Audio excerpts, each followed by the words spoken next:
是啊，他们说我变硬了。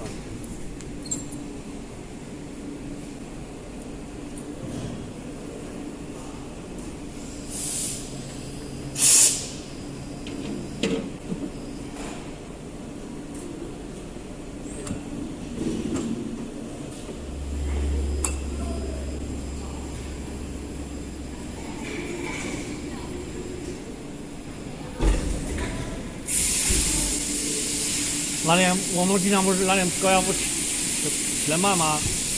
后来肯定很多油擦不了。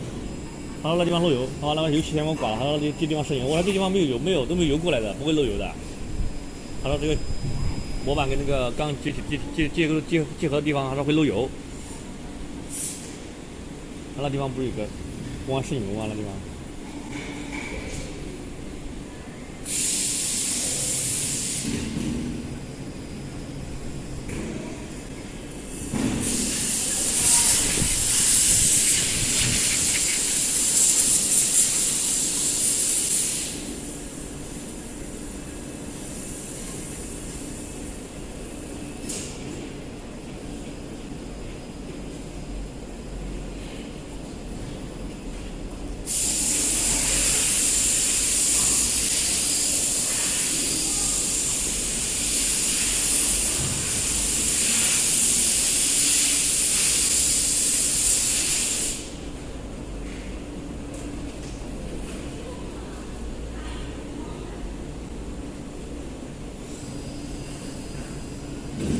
还有啥？还有啥？没什么事。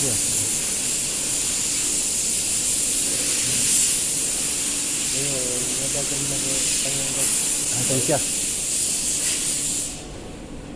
走。我在拍东西。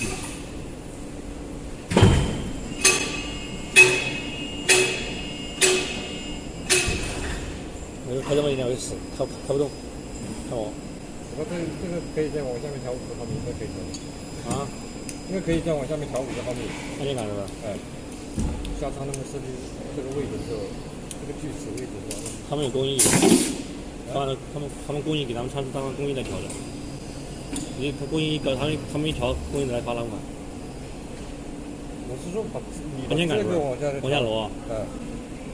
他们要大风慢手调。设计在这种的话，我能把这个锯齿口的位置把它设计。我以前要设计大一点是吧？我以前注意过。他们就是到后面改的时候，我稍微调整了。